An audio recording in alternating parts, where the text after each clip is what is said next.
keeping our air and water clean, the Environmental Protection Agency helps save our lives every day.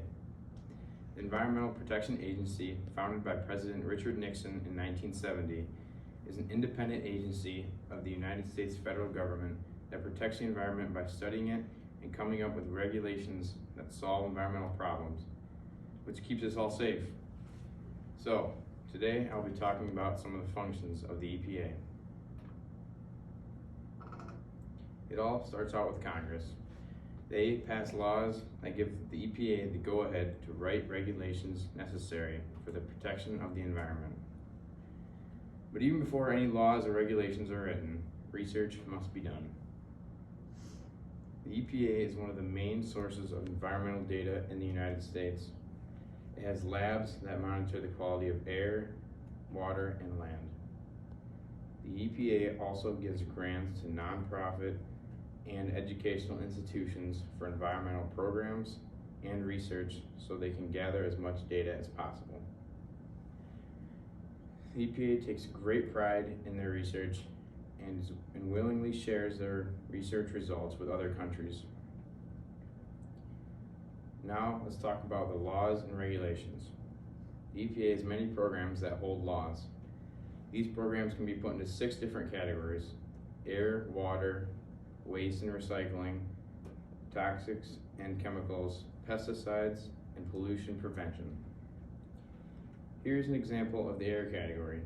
The Clean Air Act was passed in 1963, and important amendments were added in 1970 and 1990.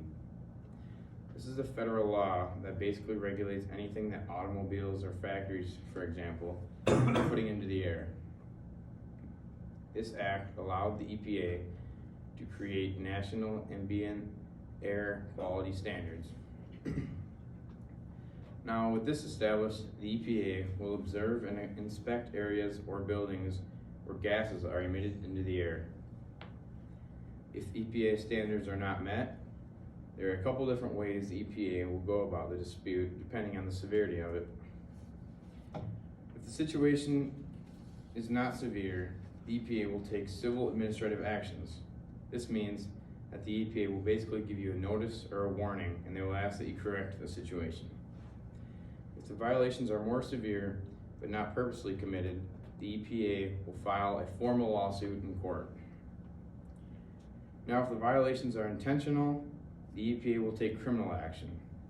You will serve time in prison or receive fines. As I said before, all of these enforcements will depend on the severity of the violation.